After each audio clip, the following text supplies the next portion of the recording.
민정 씨, 저는 한 번도 여자하고 이런 적이 없어요.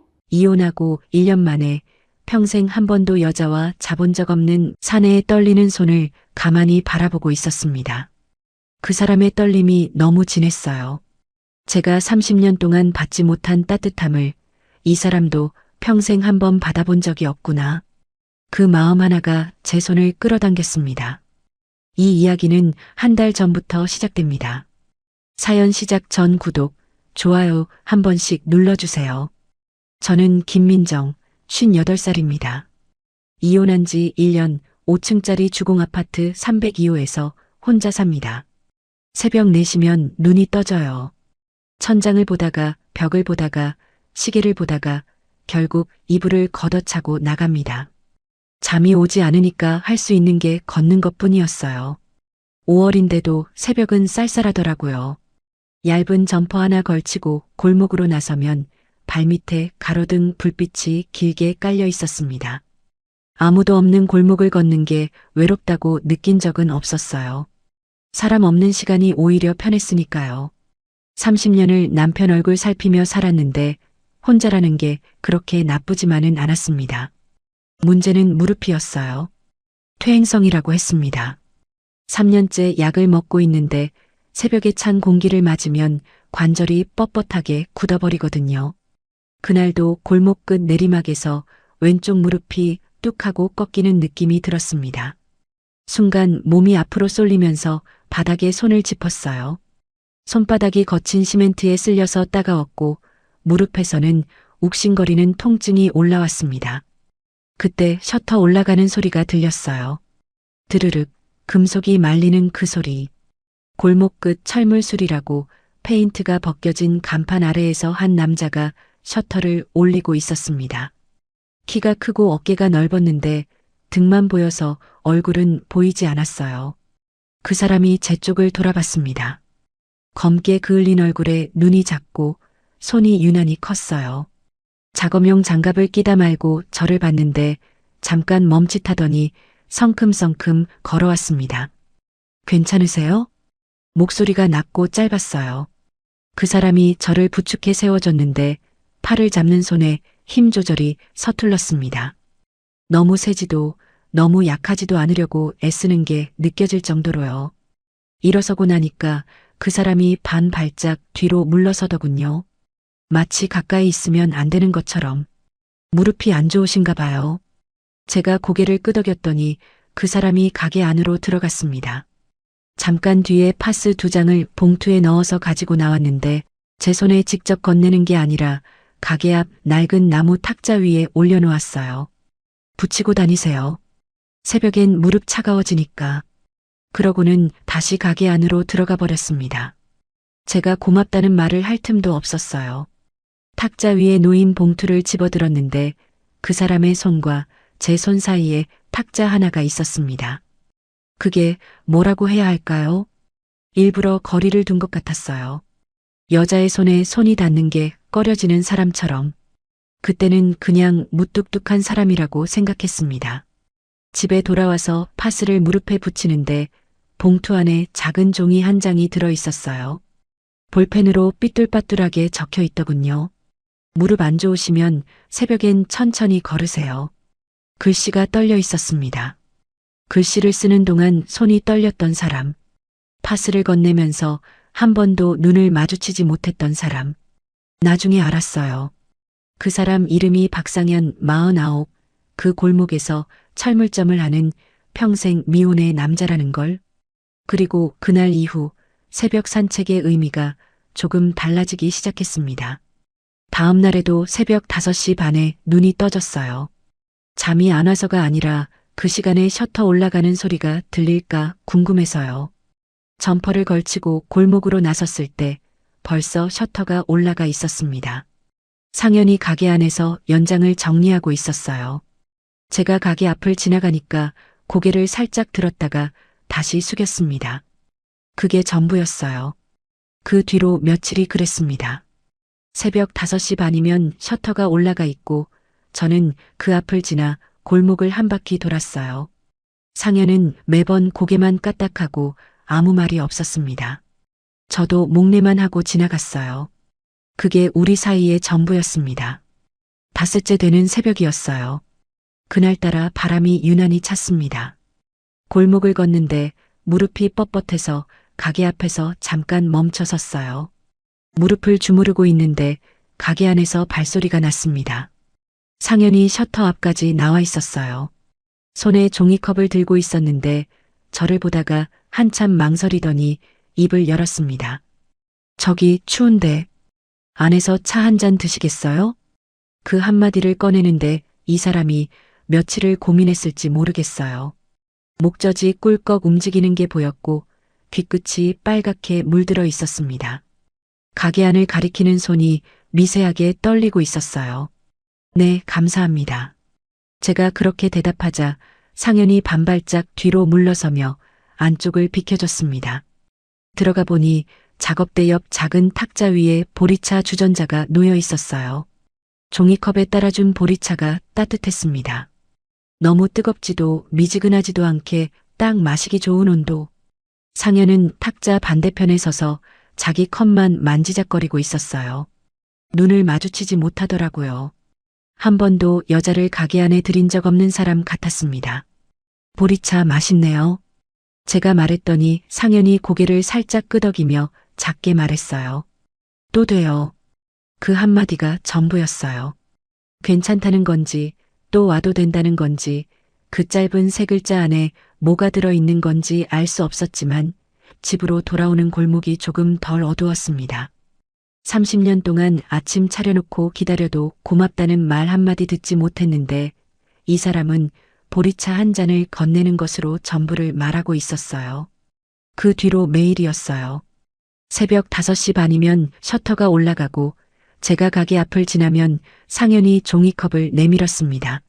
며칠 뒤부터는 제가 올 시간을 맞춰 미리 끓여놓더라고요. 그래도 그 사람은 한 번도 제 이름을 묻지 않았고 저도 그 사람 이름을 부르지 않았어요. 그냥 또 돼요와 감사합니다. 두 마디가 우리 사이의 전부였습니다. 열흘쯤 지났을 때 그 사람이 처음으로 제 쪽을 똑바로 쳐다봤어요. 제가 보리차를 마시고 돌아서려는 순간이었습니다. 저기 말을 꺼내다가 멈추더니 굵은 손으로 뒷목을 쓱 긁었습니다. 파스, 더 필요하시면 가게에 많으니까. 그러고는 휙 돌아서 가게 안으로 들어가 버렸어요. 철물점 사장이 파스를 왜 그렇게 많이 가지고 있는 건지 그때는 웃기기만 했습니다. 나중에야 알았어요. 어머니를 홀로 모시면서 파스를 늘 사다 놓던 습관이 어머니가 돌아가신 뒤에도 남아 있었다는 걸. 이 사람에게 무슨 사연이 있는 건지, 왜 49가지 혼자인 건지, 왜 여자의 손에 닿는 것조차 피하는 건지, 그 궁금증이 불면증보다 더 깊게 저를 깨우기 시작했습니다. 그렇게 보름쯤 지났을 때였습니다. 새벽 산책이 습관이 되어버렸어요. 아니, 솔직히 말하면 습관이 아니라 기다림이었죠. 5시 반이면 셔터가 올라가고 탁자 위에 보리차가 놓여 있고 그 사람의 짧은 한마디를 듣는 것. 그게 하루를 시작하는 이유가 되어버린 겁니다. 상현은 여전히 제 손에 직접 닿지 않았어요. 보리차도 탁자 위, 파스도 탁자 위, 가끔 제가 감사합니다 하고 고개를 숙이면 반 발짝 뒤로 물러서며 고개만 까딱했습니다. 마치 보이지 않는 선 하나를 스스로 긋고 그 안에서만 움직이는 사람 같았어요. 그래도 조금씩 달라지는 게 있었습니다. 처음엔 또 돼요 뿐이던 말이 어느 날은 오늘 바람 세니까 감기 조심하세요가 되었고 또 어느 날은 무릎은 좀 어떠세요가 되었어요. 한 문장씩 늘어나는 게 느껴졌는데 그 한 문장을 꺼내는데 그 사람이 얼마나 용기를 쥐어짜는지도 보였습니다. 말을 할 때마다 목젖이 한번 꿀꺽 움직였거든요. 그런 날들이 쌓이던 어느 오후 저는 동네 미용실에 갔습니다. 저희 동네 30년째 같은 자리를 지키고 있는 순옥 미용실. 간판 글씨가 반쯤 바랬지만 동네 어른들은 다 거기서 머리를 했어요. 김순옥 언니는 저보다 12살 위인 일흔인데 입이 거칠고 속은 따뜻한 사람이었습니다. 이혼하고 동네에 올 때 처음 말을 걸어준 것도 순옥 언니였어요. 파마를 하면서 별 생각 없이 물었습니다. 언니, 골목 끝에 철물점 사장님 있잖아요. 그 사람 왜 혼자 살아요? 순옥 언니가 빗질하던 손을 멈추더니 거울 너머로 저를 봤어요. 눈에 뭔가 복잡한 게 스쳤습니다. 그 총각? 민정아, 그 사람 사연을 알면 함부로 못 물어. 언니가 천천히 이야기를 꺼냈습니다. 상현이 20살 때 아버지가 돌아가셨고 어머니가 그 충격으로 중풍이 왔다는 거였어요. 반신마비. 말도 제대로 못하고 숟가락도 못 드는 어머니를 20살짜리 아들이 혼자 떠안았다고요. 형제도 없고 도와주는 친척도 없었다고 했습니다. 16해를 그렇게 살았어. 새벽에 어머니 약시간 맞추느라 5시 반에 일어나고 밤에는 기저귀 갈아드리고 연애? 친구? 그런 거 할 시간이 있었겠어? 순옥 언니의 목소리가 낮아졌습니다.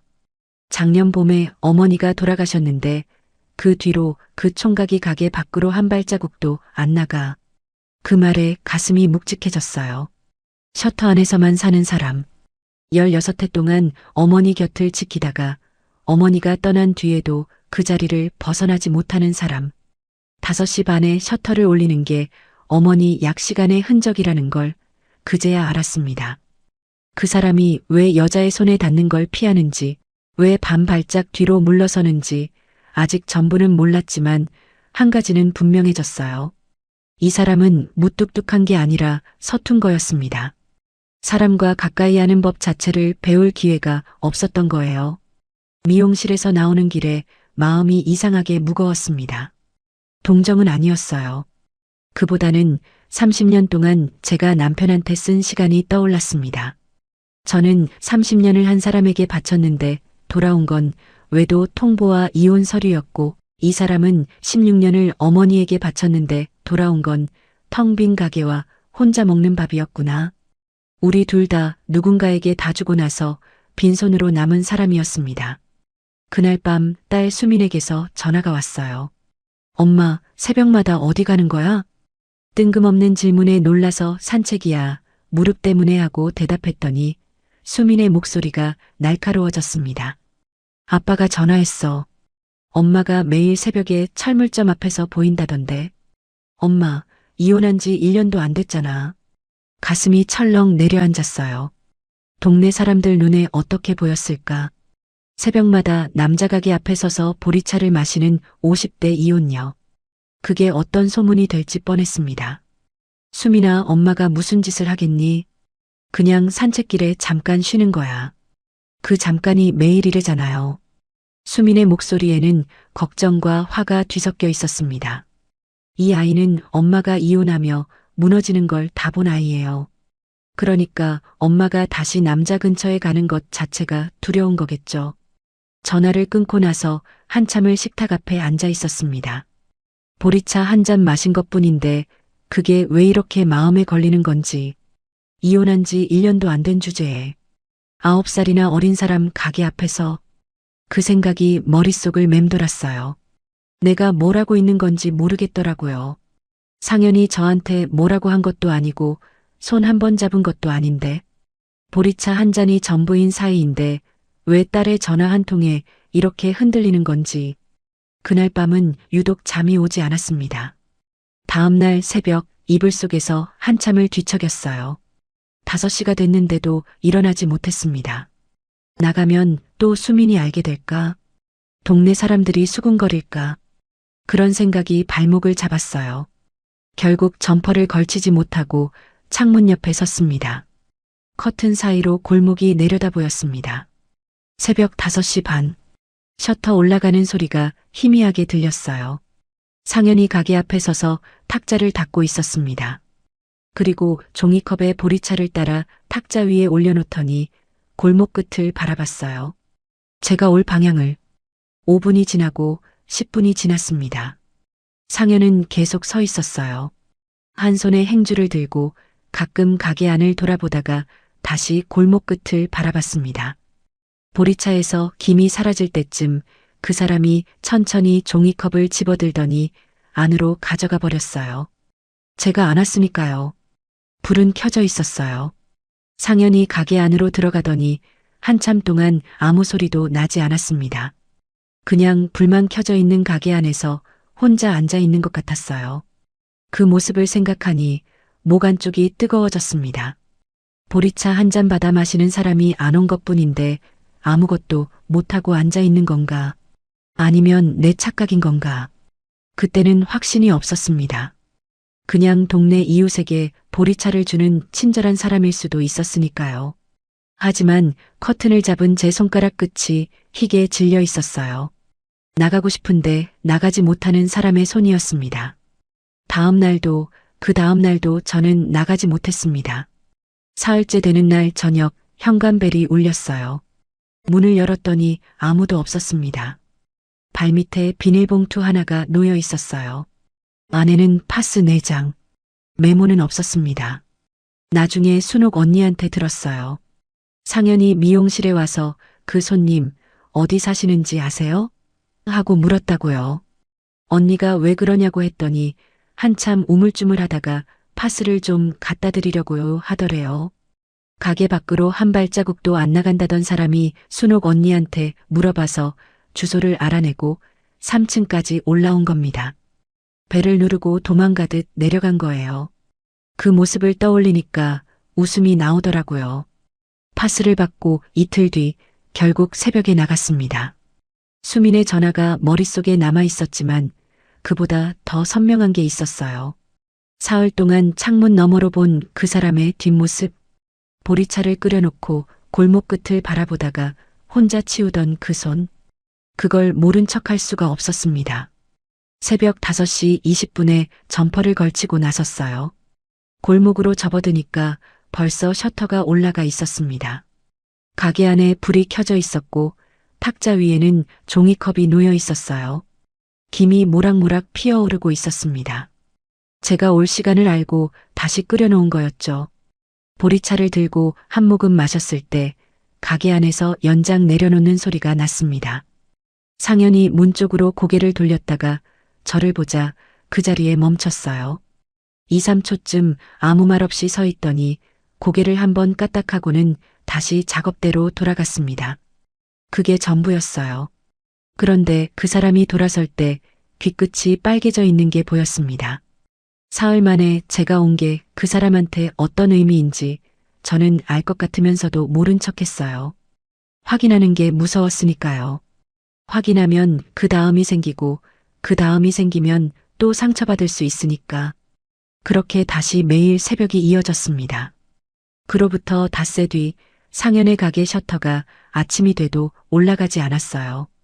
불이 꺼져 있었고 탁자도 안 나와 있었습니다.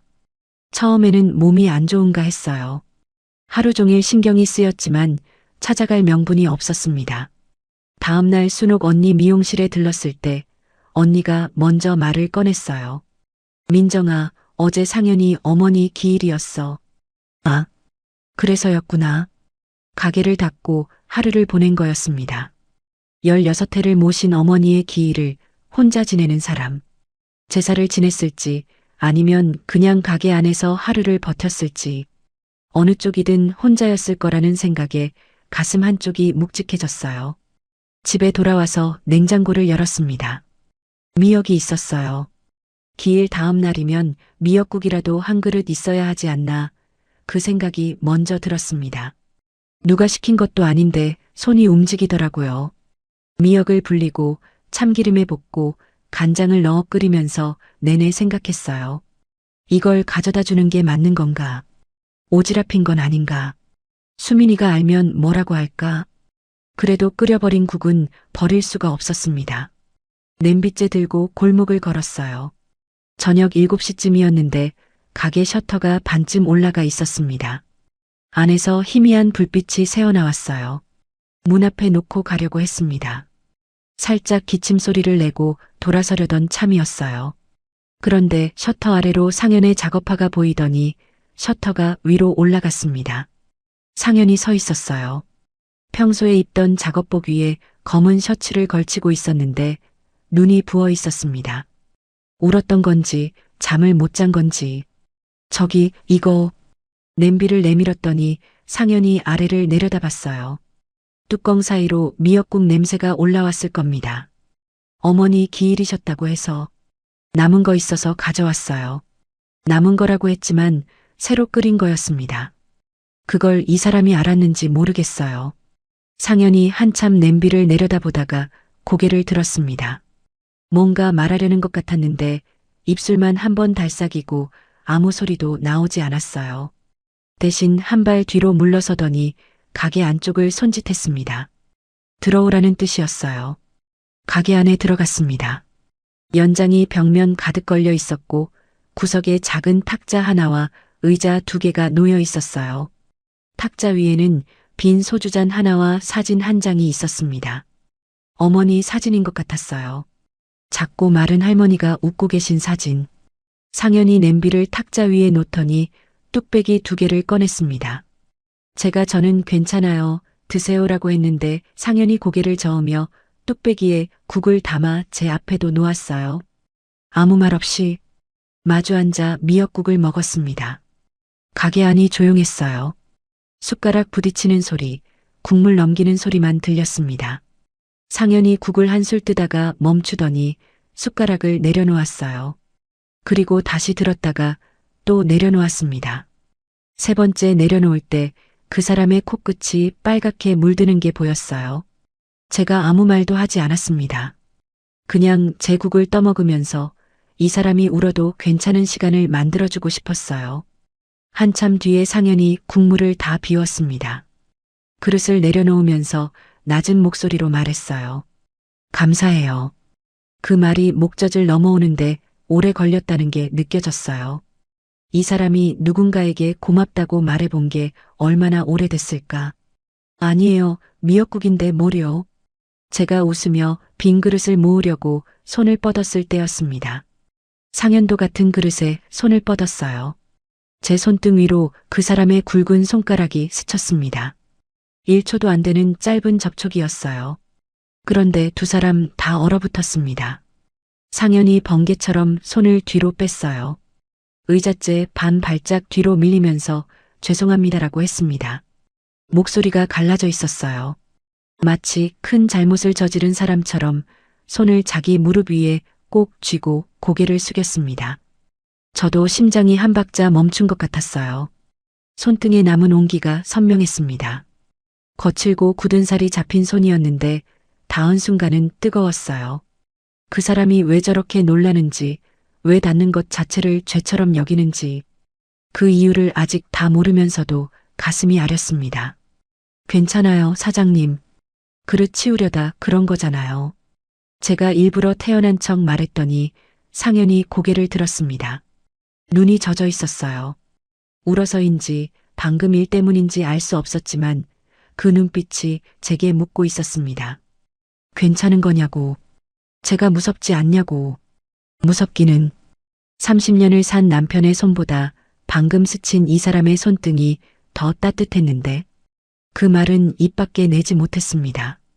그릇을 챙겨서 일어서려는데 상현이 잠깐만요 하더니 작업대 서랍을 열었어요. 서랍 안에 파스 봉투가 수십 개 쌓여 있는 게 보였습니다. 약국에서 한꺼번에 사온 것 같은 양이었어요.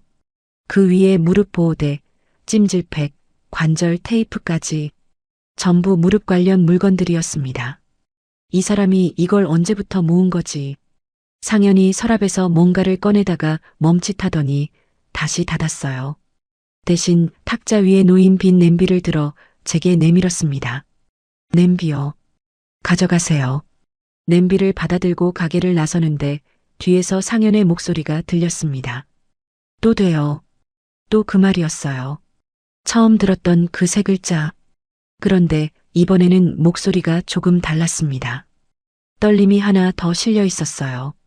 골목을 걸어 아파트 계단을 올라가는데 왼쪽 무릎이 시큰거렸습니다. 하지만 통증보다 손등에 남은 온기가 더 선명했어요. 거칠고 두꺼운 손가락이 스쳤던 그 감촉. 30년 결혼 생활 동안 남편이 제 손을 잡아준 게 언제였는지 기억이 나지 않았습니다. 그런데 이 사람은 손이 스친 것만으로 죄송하다고 했어요. 그날 밤 전 남편 재성에게서 연락이 왔습니다. 문자였어요. 민정아, 시간 되면 만나자. 할 말이 있어. 무시하려고 했는데 연달아 또 왔습니다. 내가 직접 할 말이 있으니까 나와. 가슴이 쿵 내려앉았어요. 이혼하고 1년 동안 연락 한 번 없던 사람이 갑자기 만나자는 거였습니다. 다음 날 저녁 장을 보러 단지 앞 슈퍼에 갔다가 재성과 마주쳤습니다. 슈퍼 앞 벤치에 앉아 있더라고요. 저를 기다린 게 분명했습니다. 재성이 일어서면서 말했어요. 민정아, 반갑다는 투도 미안하다는 투도 아닌 그냥 익숙한 톤이었습니다. 30년 동안 들었던 그 목소리. 할 말이 뭔데요? 제가 짧게 물었더니 재성이 한 발 다가왔어요. 예전에는 그냥 넘겼을 거리였는데 이제는 그 한 발이 불쾌했습니다. 지나가다 우연히 봤다. 매일 새벽에 철물점 총각하고 어울리는 것 같은데 49가지 장가도 못 간 남자랑 뭐해? 가슴 밑바닥에서 뭔가가 치밀어 올랐습니다. 8년 동안 다른 여자를 만나고 다닌 사람이 감히 상연을 입에 올리고 있었어요. 민정아, 나 아니면 누가 너랑 살아줬겠냐? 이 나이에 뭐하냐? 그 말이 칼처럼 꽂혔습니다. 내가 이 사람 눈에는 자기 아니면 같이 살아줬을 사람이 없는 사람으로 보이는 건가? 아무 말도 하지 않고 돌아섰어요. 뒤에서 재성이 뭐라고 더 말했지만 귀에 들어오지 않았습니다. 전 남편을 만난 다음 날 산책을 못 갔었습니다. 생각이 많았어요. 재성의 말이 머릿속에서 지워지지 않았습니다. 나 아니면 누가 너랑 살아줬겠냐? 이 나이에 뭐하냐? 그 말이 아침에 눈 뜨면 떠오르고 눈 감으면 또 떠올랐어요. 화도 나고 30년을 함께 산 사람이 나를 그렇게 보고 있었구나 생각했습니다. 내가 나이 차이도 많이 나는 연하남에게 먼저 다가갈 자격이 있는 사람인가, 그 사람에게 피해가 가지 않을까 하는 생각이 발목을 잡았습니다. 이틀이 지나고 사흘이 지났어요. 새벽 5시가 되면 저절로 눈이 떠졌지만 이불 밖으로 나가지 못했습니다. 커튼을 열어 골목을 내려다보는 것까지만 하고 다시 이불을 뒤집었었어요. 사흘째 되는 새벽이었습니다. 커튼 사이로 골목을 내려다봤을 때 상연이 셔터 앞에 서 있었어요. 한 손에 보리차 컵을 들고 다른 손은 작업복 주머니에 넣은 채로요. 골목 끝 제 아파트 방향을 바라보고 있었습니다. 5분이 지났어요. 상연은 움직이지 않았습니다. 10분이 지났어요. 보리차에서 김이 사라졌을 겁니다. 상연이 컵을 내려다보더니 한 모금 마셨어요. 그리고 다시 골목 끝을 바라봤습니다. 20분쯤 지났을 때 상연이 천천히 돌아서서 가게 안으로 들어갔어요. 저 사람이 매일 저렇게 가슴이 내려앉는 것 같았어요. 제가 안 온 사흘 동안 매일 새벽 저 자리에서 기다리는 건가. 보리차를 끓여놓고 골목 끝을 바라보고 아무도 오지 않으면 혼자 치우고 어머니를 보낸 뒤로 가게 밖으로 한 발자국도 안 나간다던 사람이 매일 앞까지 나와서 서 있는 거였습니다. 그날 오후 순옥 언니에게서 전화가 왔어요. 민정아, 너 요즘 왜 안 나와? 그리고 그 총각 사장 괜찮은 거야? 언니 목소리에 걱정이 섞여 있었습니다. 뭔 일이냐고 물었더니 언니가 한숨을 쉬었어요. 이재성이가 동네 사람들한테 이상한 소리를 하고 다녀. 자기가 직접 봤다면서 그 총각이 전 마누라 붙잡고 뭔 짓을 하려는 거라고. 손에 들고 있던 컵이 흔들렸습니다. 재성이 동네에 소문을 흘리고 다니는 거였어요. 상연에 대해서 아무 잘못도 없는 사람한테. 그러니까 말이야, 내가 한마디 했지. 16해를 어머니 모시느라 연애 한 번 못한 효자한테 무슨 소리냐고. 순옥 언니가 나서서 막아줬다고 했습니다. 하지만 동네에서 한 번 돈 소문은 주워 담을 수가 없었어요. 민정아, 상연이 얼굴이 요즘 안 좋아.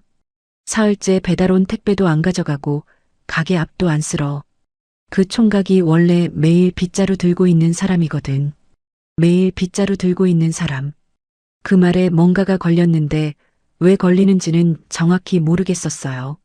전화를 끊고 한참을 앉아 있었습니다. 재성 때문에 상연이 피해를 보고 있었어요. 제가 새벽마다 그 가게 앞에 간 것 때문에. 제가 미역국을 끓여간 것 때문에. 제가 가까이 가면 갈수록 이 사람에게 피해가 되는 거였습니다. 그러니까 가지 말아야 해. 더 이상 가면 이 사람한테 민폐야. 머리로는 그렇게 결론을 내렸는데 가슴은 동의하지 않았어요. 그날 저녁 수민이가 직접 집에 찾아왔습니다. 현관문을 여는데 수민의 얼굴이 굳어 있었어요. 손에 종이봉투를 들고 있었는데 들어오자마자 식탁에 턱 내려놓았습니다. 엄마, 나 할 말 있어서 왔어. 밥 먹었냐고 물으려는데 수민이 먼저 입을 열었어요. 아빠가 엄마 새벽에 돌아다니는 거 봤다면서 동네에 말하고 다닌대. 그 철물점 사장이랑 밥도 같이 먹었다고.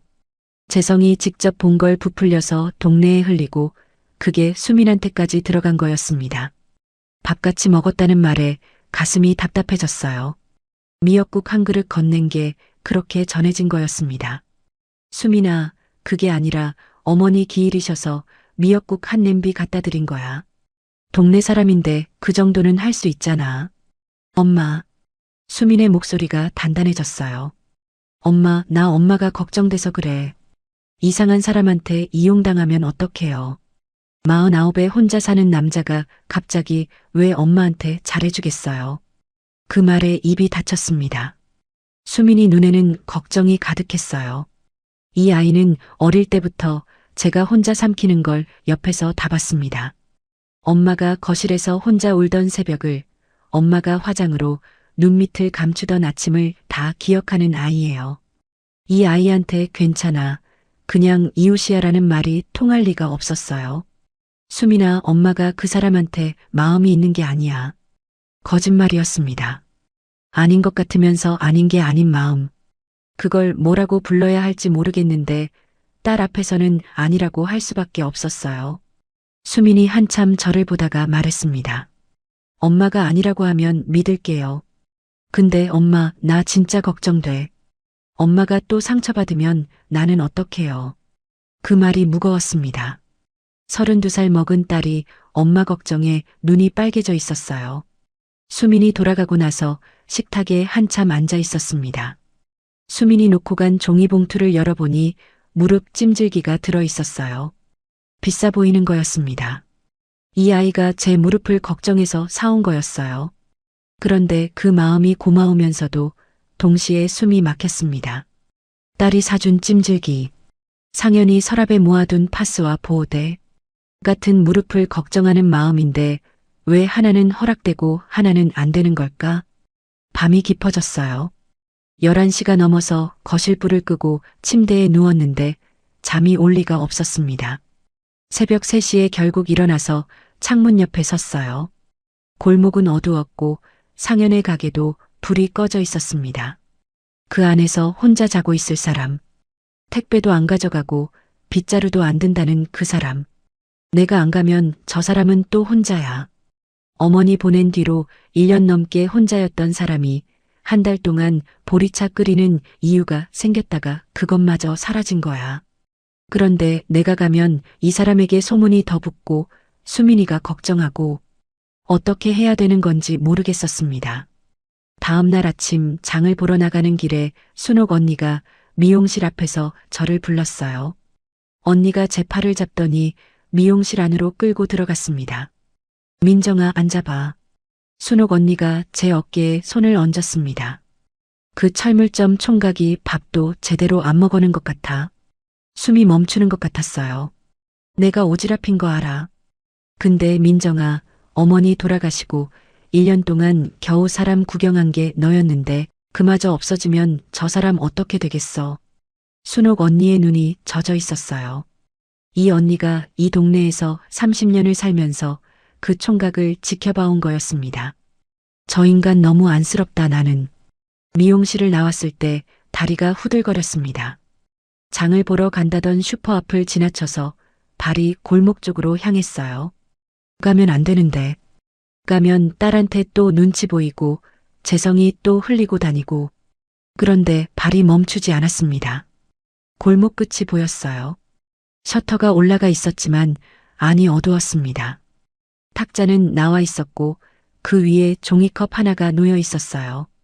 김이 나지 않는 차가운 보리차. 그 컵을 보는 순간 제 안에서 뭔가가 무너졌습니다. 이 사람은 오늘도 끓여놓은 거야.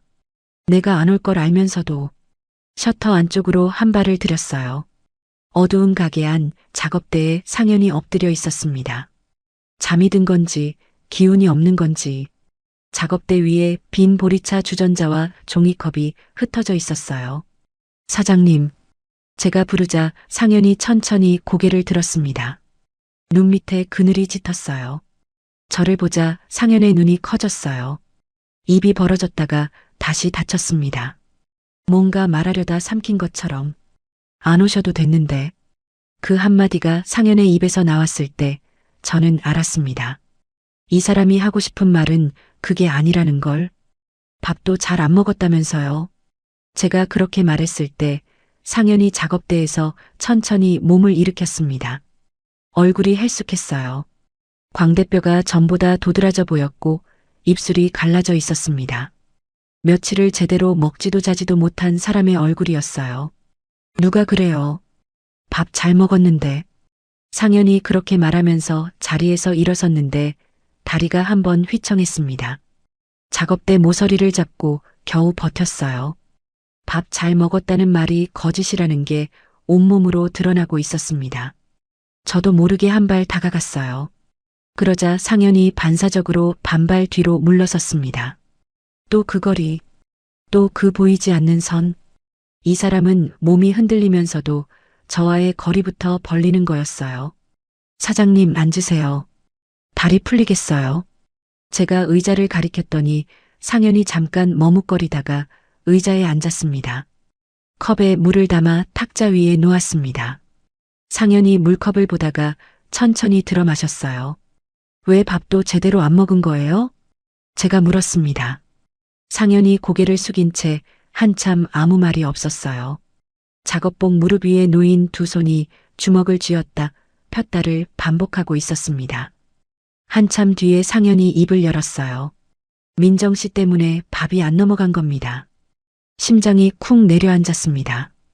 민정 씨, 이 사람이 제 이름을 부른 게 이번이 처음이었어요. 지금까지 한 번도 이름을 부른 적 없이 또 돼요. 괜찮으세요? 같은 말만 했는데 이름을 알고 있었구나. 제 이름을 어떻게? 순옥 이모가 알려줬어요. 한참 전에. 상현의 목소리가 낮고 갈라져 있었습니다. 고개를 숙인 채로 말을 이었어요. 한참 전에 알았는데 한 번도 못 불렀습니다. 목이 메는 것 같았어요. 눈이 빨갛게 충혈되어 있었습니다. 그 눈으로 저를 보면서 입을 열었는데 목소리가 떨리기 시작했어요. 저는 민정 씨한테 하고 싶은 말이 있었는데 그걸 평생 못할 줄 알았습니다. 그럼 저랑 터놓고 이야기해요. 누구한테도 말해본 적 없는 부끄러운 일인데 정말 괜찮겠습니까? 그때는 몰랐습니다. 이 사람이 지금부터 하려는 말이 제 인생을 완전히 뒤집어 놓을 줄은요. 이거 20년도 더 된 거예요. 28살 때 딱 한 번 소개팅을 한 적이 있어요. 상현의 목소리가 점점 작아졌습니다. 제가 의자를 당겨 앉아 귀를 기울였어요. 어머니 모시느라 연애를 못했으니까 동네 형이 하나 소개시켜 준 겁니다. 저녁 밥 먹고 좀 걷고 그 사람이 괜찮다 해서. 상현이 말을 멈추고 침을 삼켰어요. 그래서 처음으로 그 사람이랑 가까워졌는데 그 사람이랑 첫날 밤을 보내기 위해서 씻고 나왔는데 저를 보고 겁을 먹었습니다. 커도 너무 크다고, 이건 아니라고, 징그럽다고. 그러고 나갔어요. 숨이 멎는 것 같았어요. 이 사람이 무슨 말을 하는 건지 이해가 되기까지 몇 초가 걸렸습니다. 그 뒤로 저는 여자한테 함부로 가까이 가면 안 되는 사람이구나. 그렇게 생각했습니다. 이상하게 들리실 수도 있지만 그게 너무 트라우마로 남았어요. 그래서였구나. 이 사람이 제 손에 닿는 걸 그토록 피했던 이유. 손이 스쳤을 때 죄송하다고 했던 이유. 28배 한 번 만난 여자가 도망간 뒤로 이 사람은 20년 넘게 자기 몸을 부끄러워하며 살았던 거였어요. 그래서 어머니 모시는 게 핑계가 됐습니다. 연애 안 하는 이유를 어머니한테 돌리면 아무도 안 물어보니까. 근데 사실은 그게 아니었어요. 무서웠던 겁니다. 또 누가 도망갈까봐. 상현의 눈에서 눈물이 흘렀습니다. 소리 없이 닿지도 않고 그대로 두 줄기가 턱 아래로 떨어졌어요. 민정 씨한테도 남자로서 가까이 가고 싶은데 가까이 가면 또 그 사람처럼 도망갈까봐. 저는 이런 이야기를 들으면서 솔직히 부끄럽기도 하고 조금은 상상하기도 했습니다. 이 사람이 20년 넘게 안고 살았던 게 이거였구나. 저는요, 입에서 말이 나왔습니다. 멈출 수가 없었어요. 전 남편한테 오랫동안 여자였던 적 없어요. 상현이 고개를 들었습니다. 젖은 눈으로 저를 봤어요. 남편이 결혼 2년 이후로 저를 여자로 본 적이 없었어요. 이 나이에 이 얼굴로 누가 나를 여자로 봐주겠어. 저도 그렇게 생각했습니다. 가게 안이 고요했어요. 제가 손을 뻗었습니다.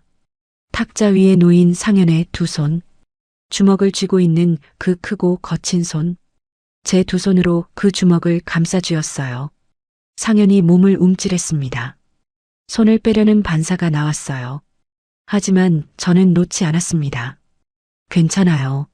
상현의 손이 폭풍처럼 떨리고 있었습니다. 주먹이 천천히 풀리면서 크고 두꺼운 손가락이 제 손 안에서 펴졌어요. 그 손가락이 조심스럽게, 아주 조심스럽게 제 손을 쥐었습니다. 저 안 도망가요. 그 말을 하는 순간 상현의 떨림이 한 박자 멈추는 게 느껴졌습니다. 그리고 다시 떨리기 시작했는데 이번에는 다른 종류의 떨림이었어요. 두려움이 아니라 무언가가 풀리는 떨림. 오래 닫아두었던 문이 삐걱거리며 열리는 것 같은. 이 나이에 이런 떨림을 느끼게 될 줄은 몰랐습니다. 아무도 입을 열지 않았습니다. 그냥 그 자세로 서로의 체온을 확인하고 있었어요. 말이 필요 없는 시간이었습니다. 한참 뒤에 상현이 작은 목소리로 말했어요. 고마워요, 정말. 그리고 제 눈에는 정말 이쁘세요, 미정 씨. 그 말이 목을 넘어오는데 오래 걸렸다는 게 느껴졌습니다. 이 사람이 평생 닫아두었던 문을 처음 연 밤이었어요. 그리고 저도 30년 만에 처음으로 누군가에게 여자로서 진심을 털어놓는 밤이었습니다. 그날 밤 이후로 저와 상현 사이에 뭔가가 달라졌습니다. 다음날 새벽에 골목으로 나갔을 때 탁자 위에 보리차가 놓여 있었어요. 정과 같았습니다. 그런데 다른 게 하나 있었어요. 상현이 가게 안에 숨어 있지 않고 셔터 앞에 서 있었습니다. 저를 보자 고개를 까딱했고 저도 고개를 까딱했어요. 그게 전부였지만 어젯밤 이마를 맞대고 울었던 두 사람 사이에는 말없이도 통하는 게 생겨 있었습니다. 보리차를 마시면서 나란히 셔터 앞에 서 있었어요. 등을 기대고 같은 방향을 보면서 골목 끝으로 새벽 하늘이 연해지고 있었습니다. 상현이 조심스럽게 입을 열었어요. 어제 제가 너무 많은 말을 한 것 같아서. 아니에요. 해줘서 고마웠어요. 그렇게 대답했더니 상현이 보리차 컵을 양손으로 감싸주며 고개를 숙였습니다. 귀끝이 또 빨개져 있었어요. 그 뒤로 이틀 동안 매일 새벽 같은 시간에 만났습니다. 보리차를 마시고 대여섯 마디 말을 나누고 저는 돌아갔어요. 손을 잡지도 가까이 다가서지도 않았습니다. 어젯밤 이마를 맞댄 게 꿈이었나 싶을 만큼 상현은 다시 반발짝 거리를 유지했어요. 하지만 전과 다른 건 그 거리 안에 두려움이 아니라 조심스러움이 들어있다는 게 느껴졌습니다. 사흘째 되는 날 저녁이었어요. 가게 앞을 지나가는데 안에서 목소리가 들렸습니다. 상현의 목소리가 아니었어요. 낮고 굵은 남자 목소리. 전 남편 재성이었습니다. 발을 멈췄어요. 셔터가 반쯤 올라가 있어서 안이 보였습니다. 재성이 작업대 앞에 서 있었고 상현은 작업대 뒤에서 연장을 정리하고 있었어요. 재성의 등이 보였는데 어깨가 잔뜩 힘이 들어가 있었습니다. 야, 내가 좋게 말할 때 정리해. 이혼한 여자가 총각한테 밥 해다 주는 게 보기 좋은 꼴이겠어? 재성의 목소리였어요. 상현은 아무 대답이 없었습니다. 연장을 정리하는 손만 움직이고 있었어요. 49에 한 번도 여자를 못 만난 놈이 지금 뭐 하자는 건지 나는 알거든. 그 여자 내 마누라였어. 전 마누라. 그 말에 가슴이 뜨거워졌습니다. 30년을 살고도 8년을 속이고도 아직도 내 마누라라고 하는 사람. 손톱이 손바닥을 파고들었어요. 상현이 천천히 고개를 들어 재성을 봤어요. 아무 말이 없었습니다. 말이 없는 게 오히려 무서운 침묵이었어요. 그 순간 제가 셔터 아래로 들어갔습니다. 너가 뭔데 내 마누라라고 해? 제 입에서 나온 말이었어요. 재성이 저를 보고 눈이 커졌습니다. 상현도 저를 보고 입이 벌어졌어요. 이재성 씨, 처음으로 전 남편을 직접 불렀습니다. 그 사람 앞에 서는 게 이렇게 떨릴 줄 몰랐어요. 하지만 더 떨리는 건 상현이 혼자서 이 말을 듣고 있었다는 사실이었습니다. 당신이 한 번도 신경 안 쓴 거, 이 사람은 파스 한 장으로 해줬어요. 이제 그만해요. 재성의 얼굴이 굳었습니다. 뭔가 말하려고 입을 열었다가 저와 상현을 번갈아 보더니 혀를 찼어요. 나중에 후회할 거다. 그 한마디를 남기고 재성이 셔터 밖으로 나갔습니다. 발소리가 골목을 따라 멀어졌어요. 그 발소리가 완전히 사라질 때까지 저도 상현도 움직이지 못했습니다. 재성이 사라지고 나서야 숨이 터져 나왔어요. 다리가 풀려서 작업대에 손을 짚었습니다. 상현이 제 쪽으로 반 발짝 다가왔다가 멈추는 게 보였어요. 또 그 거리. 가까이 오고 싶지만 오면 안 된다고 생각하는 사람의 거리. 사장님, 저 때문에 이런 일까지 생겨서 미안해요. 그렇게 말하고 셔터 쪽으로 걸었어요. 그때였습니다. 뒤에서 의자 넘어가는 소리가 났어요. 그리고 발소리. 급한 발소리가 제 뒤를 따라왔습니다. 상현의 손이 제 손목을 잡았어요. 가지 마세요. 그 목소리가 갈라져 있었습니다. 민정 씨가 처음이에요. 상현의 입에서 떨리는 말이 나왔습니다. 이렇게까지 누군가한테 마음이 가는 것도, 누구한테 가지 말라고 한 것도 전부 다 처음이에요. 심장이 멎는 줄 알았습니다. 상현의 손은 제 손목을 놓지 않았고 그 손은 멈추지 않고 떨리고 있었어요. 상현의 숨이 크게 한 번 나왔습니다. 그리고 그 큰 몸이 한 발 다가왔어요. 상현의 팔이 제 등을 감쌌습니다. 두 팔이 어디에 두어야 할지 모르는 게 느껴졌어요. 어깨에 놓았다가 등으로 내렸다가 결국 허리 위쪽에서 멈추더니 조심스럽게 힘을 줬습니다. 마치 깨질까봐 무서운 것처럼. 이 나이에 골목에서 안기고 있다는 게 믿기지 않았어요. 창피한 줄 알면서도 이 사람의 심장 소리가 너무 빨라서 놓을 수가 없었습니다. 제 귀에 닿을 만큼 크게 뛰고 있었어요. 이 사람도 무섭고 떨리고 그러면서도 놓기 싫은 거구나. 얼마나 서 있었는지 모르겠어요. 상현이 저를 살짝 떼어놓더니 가게 안을 가리켰습니다. 안으로 들어가자는 뜻이었어요. 들어가자마자 키스를 했습니다. 제가 먼저 원했어요. 서로를 원하며 안쪽에 있는 방까지 들어갔습니다. 상현의 손이 제 어깨에서 목 옆으로 올라왔을 때 숨이 가빠졌습니다. 그 사람의 손바닥 온기가 느껴졌어요. 크고 두꺼운 손이 제 목덜미 근처에서 멈추자 온몸에 전류가 흐르는 것 같았습니다. 이 나이에 이런 떨림을 다시 느끼게 될 줄은 정말 몰랐어요. 상현도 숨이 거칠어진 게 들렸습니다. 손이 제 목 옆에서 멈춘 채 움직이지 않았어요. 더 가도 되는 건지 멈춰야 하는 건지 모르는 사람의 손이었습니다. 제가 고개를 들어 상현의 눈을 봤어요. 머리카락 사이로 상현의 눈이 보였습니다. 그 눈빛 안에 물음표가 있었어요. 괜찮은 건지, 무섭지 않은 건지, 괜찮아요. 제가 그렇게 말하자 상현의 손이 제 볼을 감쌌습니다. 크고 거친 손바닥이 제 볼 양쪽을 감싸쥐었어요. 그 손이 또 떨리고 있었습니다. 상현의 손이 제 어깨에서 멈추더니 떨리는 손가락으로 제 셔츠 첫 번째 단추에 닿았습니다. 그때 그 사람이 말했어요. 민정 씨, 저는 한 번도 여자하고 이런 적이 없어요. 손끝이 떨려서 단추 하나를 푸는데 한참이 걸렸습니다. 그 떨림이 너무 진해서 제가 그 손 위에 제 손을 얹었어요. 괜찮다고, 천천히 해도 된다고. 그 밤에 무슨 일이 있었는지 전부 말씀드릴 수는 없습니다. 다만 한 가지, 이 사람의 몸은 정말 달랐어요. 그 크기에 놀랐습니다. 커도 너무 컸어요. 그리고 저를 대하는 방식은 평생 여자를 안아본 적 없는 사람의 조심스러움 그 자체였습니다.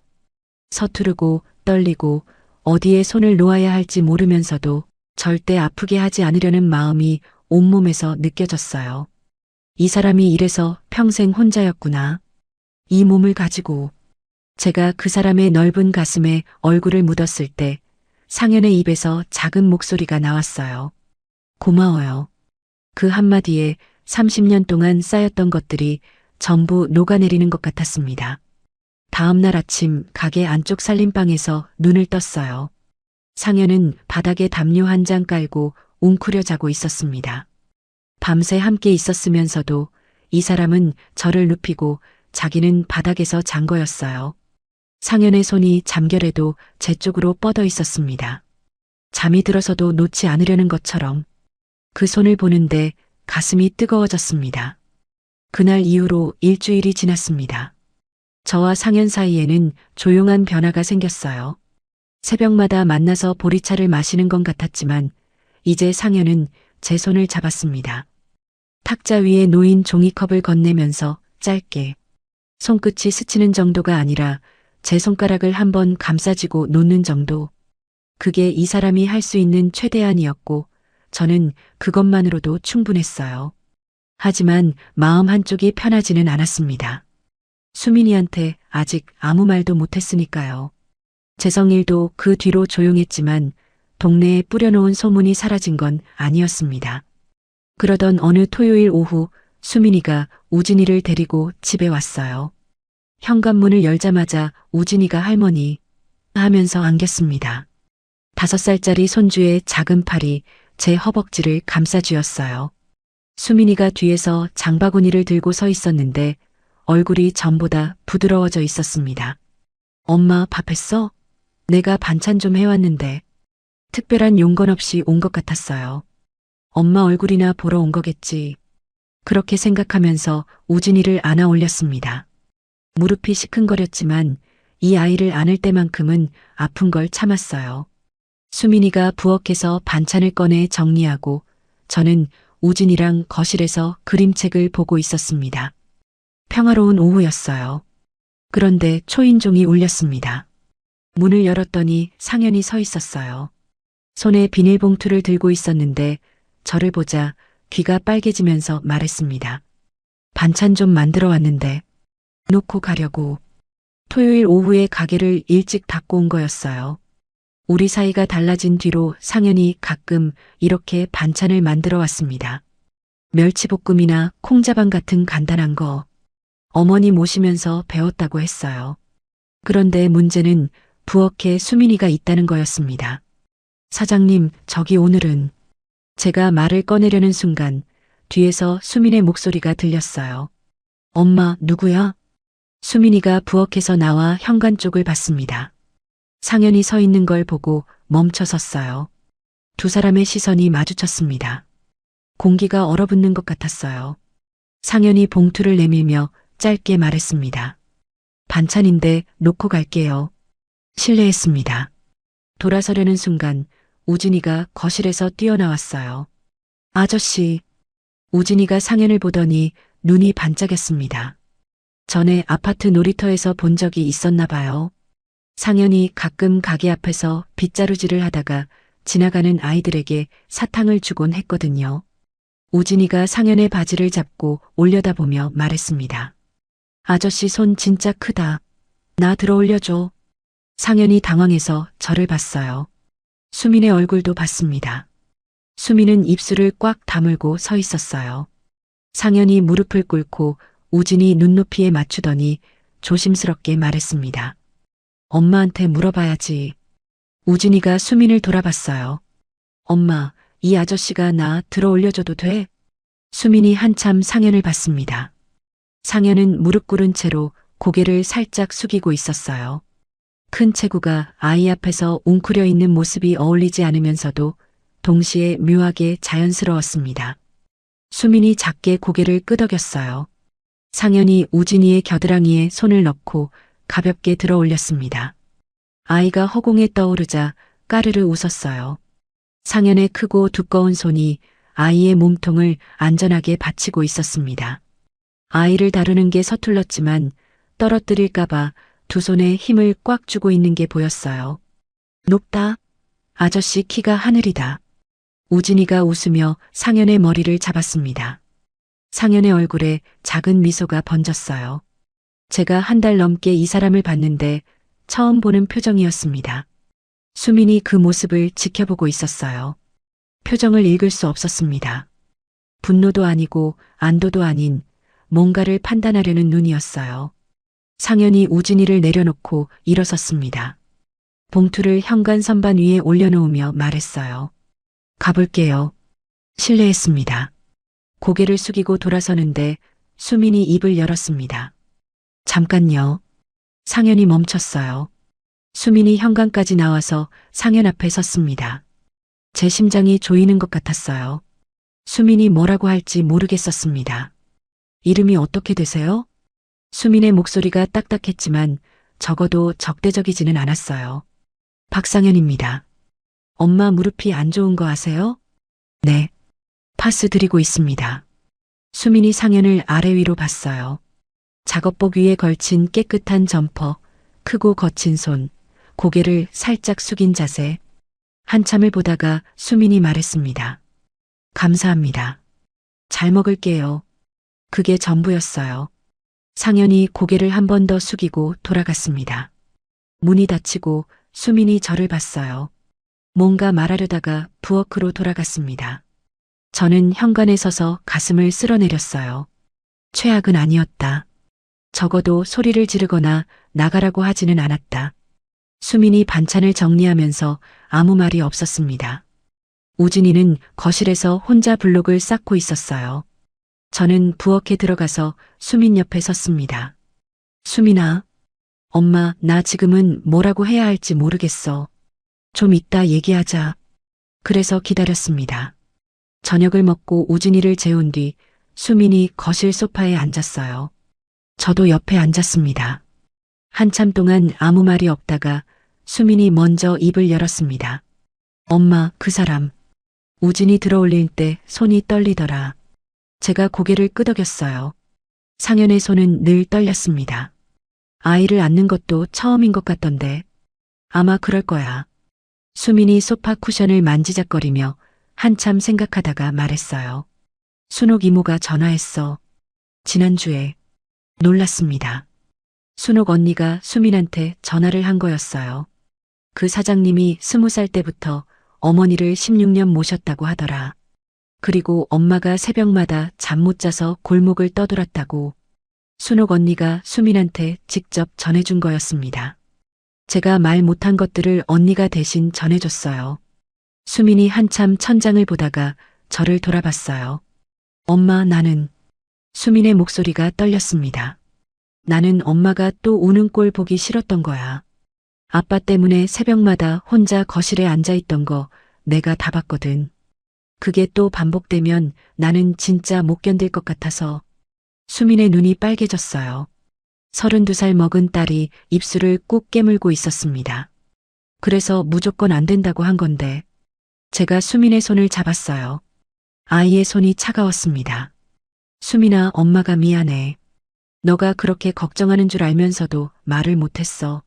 수민이 고개를 저었어요. 엄마가 미안할 거 없어. 나도 알아. 엄마가 그동안 얼마나 힘들었는지. 한참 동안 모녀가 손을 잡고 앉아 있었습니다. 우진이가 자는 방에서 작은 숨소리가 들렸어요. 수민이 일어서면서 가방을 챙겼습니다. 현관에서 신발을 신다가 저를 돌아봤어요. 엄마, 그 사람. 수민이 멈칫했다가 말을 이었습니다. 그거 보니까 나쁜 사람은 아닌 것 같아. 그 한마디에 눈물이 쏟아질 뻔했어요. 참았습니다. 딸 앞에서 울면 또 걱정할 테니까. 완전히 괜찮다는 건 아니야. 아직 모르는 거니까. 근데 엄마가 결정한 거면 나는 좀 더 볼게. 수민이 문을 열고 나가면서 마지막으로 말했어요. 그 사람한테 우진이 안을 때 조심하라고 해. 떨어뜨리면 나 진짜 가만 안 있어. 그게 수민이식 허락이었습니다. 문이 닫히고 저는 현관에 기대어 섰어요. 다리에 힘이 풀렸습니다. 나쁜 사람은 아닌 것 같아. 그 말이 귓속에서 계속 울렸어요. 한참 뒤에 전화기를 들었습니다. 상현에게 전화를 걸었어요. 신호음 2번 만에 상현이 받았습니다. 민정 씨, 아까 제가 갑자기 가서 미안해요. 따님한테 실례를. 상현 씨, 제가 처음으로 이름을 불렀어요. 전화기 너머로 상현의 숨이 멈추는 게 느껴졌습니다. 우리 수민이가 감사합니다. 잘 먹을게요 라고 했잖아요. 그게 그 애한테는 큰 거예요. 전화기 너머로 한참 아무 소리가 없었어요. 그리고 낮은 목소리가 들렸습니다. 다행입니다. 고마워요. 전화해줘서. 그 말이 전화선을 타고 오는데 오래 걸린 것 같았습니다. 그로부터 며칠이 지났습니다. 수민이가 다녀간 뒤로 마음이 한결 가벼워졌어요. 완전히 괜찮다고 한 건 아니었지만 좀 더 볼게라는 말이 제게는 충분했습니다. 딸이 문을 완전히 닫지 않았다는 것. 그게 얼마나 큰 건지 이 나이가 되니까 알겠더라고요. 그 주 내내 매일 새벽에 만났습니다. 보리차를 마시고 가끔은 상현이 끓인 국을 나눠 먹기도 했어요. 가게 안쪽 방 작은 탁자에 마주 앉아 밥을 먹는 아침이 셋, 넷 쌓여갔는데 신기한 게 있었습니다. 이 사람이랑은 입맛이 똑같았어요. 저는 찌개에 두부를 크게 썰어 넣는 편인데 상현도 그랬습니다. 계란말이에 설탕을 살짝 넣는 것도 같았고 김치는 좀 익은 걸 좋아하는 것도 같았어요. 어느 날 제가 무 넣은 된장국을 끓여갔더니 상현이 한 숟가락 뜨고는 멈추더라고요. 이거 우리 어머니가 끓이시던 거랑 똑같아요. 그 말에 가슴이 뭉클했습니다. 16년을 어머니 곁에서 먹던 그 맛을 제가 우연히 만든 거였어요. 국을 떠먹다가 상현이 제 앞에 단무지를 하나 더 놓아주거나 제가 상현의 빈 그릇에 밥을 한 술 더 퍼주거나 말없이 오가는 것들이 자연스러워지고 있었습니다. 입맛만 맞는 게 아니었어요. 상현은 저처럼 아침형 인간이었고 밤 9시면 졸려하는 것도 같았습니다. TV를 보다가 제가 채널을 돌리면 상현이 저도 그거 별로예요 하고 제가 라디오에서 옛날 노래가 나오면 좋다고 하면 상현도 고개를 끄덕이고 취향이 비슷한 게 아니라 아예 한 사람처럼 맞는 느낌이었어요. 30년을 살았던 전 남편과는 입맛 하나도 안 맞았습니다. 저는 국을 싱겁게 먹는데 재성은 짠 걸 좋아했고 저는 아침밥을 꼭 먹는데 재성은 커피 한 잔이면 된다고 했어요. 30년을 맞추며 살았는데 안 맞는 사람이었습니다. 그런데 이 사람은 제가 뭘 해가도 다 먹고 빈 그릇을 보여주면서 감사해요라고 했어요. 사람이 맞는다는 게 이런 거구나. 그걸 58배 처음 알았습니다. 어느 저녁이었어요. 상현이 가게 문을 일찍 닫고 제 집에 올라왔습니다. 처음으로 제 집에 온 거였어요. 현관에 서서 신발을 가지런히 벗는 모습이 마치 처음 남의 집에 온 학생 같았습니다. 큰 체구가 좁은 현관에서 어색하게 서 있는데 그게 웃기면서도 마음이 아렸어요. 제가 저녁을 차렸습니다. 찌개에 계란말이, 멸치볶음. 둘이 마주 앉아 밥을 먹는데 이상하게 말이 없어도 불편하지 않았어요. 숟가락 소리, 젓가락이 반찬 접시에 닿는 소리. 그게 전부인데도 충분했습니다. 밥을 다 먹고 설거지를 하는데 상현이 옆에 와서 그릇을 받아 닦았어요. 제가 씻고 상현이 닦고 아무 말 없이 손이 오갔습니다. 그러다 젖은 그릇을 건네는 순간 손이 미끄러지면서 상현의 손이 제 손목을 잡았어요. 그릇을 구하려고 잡은 건데 그릇은 이미 개수대 안에 떨어졌고 상현의 손만 제 손목에 남아 있었습니다. 물기 묻은 손으로 제 손목을 잡고 있는 상현의 얼굴이 빨개져 있었어요. 놓아야 하는데 놓지 못하는 사람의 눈이었습니다. 제가 먼저 돌아섰어요. 상현을 마주봤습니다. 부엌 조명이 따뜻한 주황빛이었는데 그 빛 아래에서 이 사람의 눈이 젖어 있었어요. 상현 씨, 네. 오늘 가지 마요. 제 입에서 그 말이 나왔을 때 제가 저를 모르겠더라고요. 30년 결혼 생활 동안 한 번도 먼저 이런 말을 해본 적 없는 사람이었는데 상현이 숨을 한 번 크게 들이마셨습니다. 손목을 잡고 있던 손에 힘이 들어왔어요. 괜찮겠어요? 상현이 물었습니다. 그 목소리가 떨리고 있었어요. 제가 고개를 끄덕이자 크고 거친 손바닥이 제 볼을 덮었는데 그 손이 설거지 물로 차갑다가 점점 뜨거워지는 게 느껴졌어요. 부엌에서 거실로, 거실에서 방으로 상현이 제 손을 잡고 천천히 걸었습니다. 한 걸음마다 이 사람의 심장 소리가 커지는 게 잡힌 손을 통해 전해졌어요. 이 사람의 몸은 정말 달랐어요. 옷 위로만 느껴지던 탄탄함이 가까이 가니까 더 묵직하고 단단했습니다. 키가 크고 어깨가 넓은 사람의 품 안에 들어가니까 제 몸이 전부 감싸지는 느낌이었어요. 그리고 그 크기에 놀랐습니다. 정말이지 28살 때 그 여자가 왜 도망갔는지 이해가 됐습니다. 상현은 모든 순간에 물었어요. 괜찮냐고, 아프지 않냐고. 제가 고개를 끄덕일 때마다 조심스럽게, 아주 조심스럽게 가까워졌습니다. 서투르고 떨리면서도 절대 아프게 하지 않으려는 마음이 온몸에서 느껴졌어요. 솔직히 말하면 처음에는 힘들었습니다. 그 크기를 받아들이는 게 쉽지 않았어요.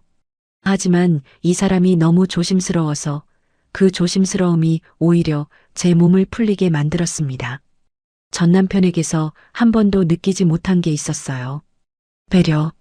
상대가 편한지 확인하는 것. 그게 이렇게 다른 거구나.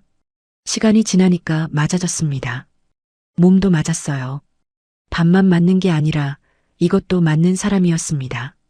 살면서 이렇게까지 느껴진 적은 없었어요. 제 몸이 이렇게 반응할 수 있다는 걸 58배 처음 알았어요. 이런 게 궁합이 잘 맞다는 건가. 끝나고 나서 상현이 제 머리카락을 쓸어 넘기면서 물었어요. 아프지 않았어요? 그 물음에 웃음이 나왔습니다. 오늘은 좋았어요. 고마워요.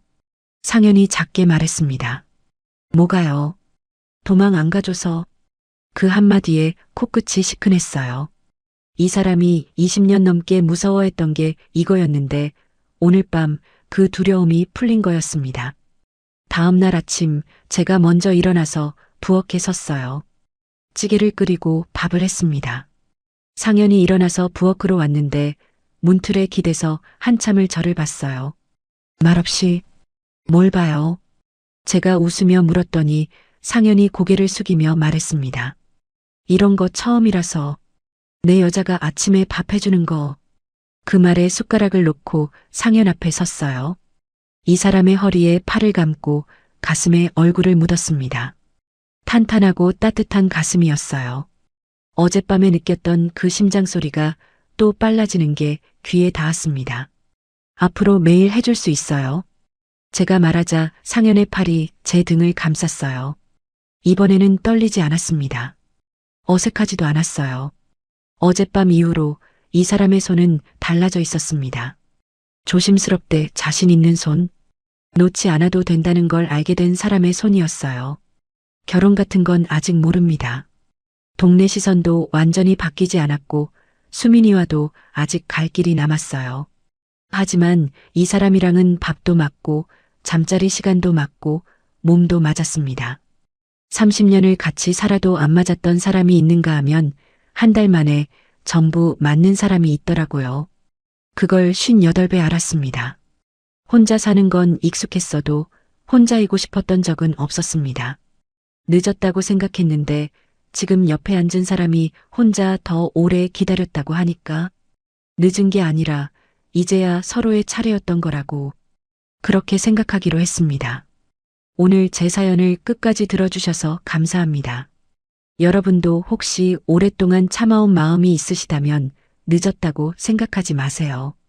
늦은 게 아니라 이제야 내 차례인 거예요. 지금 이 순간에도 누군가 여러분의 새벽을 기다리고 있을지 모릅니다. 지금의 이야기가 마음에 드셨다면 다른 영상도 시청해 주세요. 좋아요와 구독, 알람 설정은 무료입니다. 또 마음에 남는 장면이 있으셨다면 댓글로 나눠주세요. 선생님의 한마디가 다른 분께 깊은 울림이 될 수 있습니다. 수 있습니다. 수 있습니다. 수 있습니다. 수 있습니다. 수 있습니다. 수 있습니다. 수 있습니다.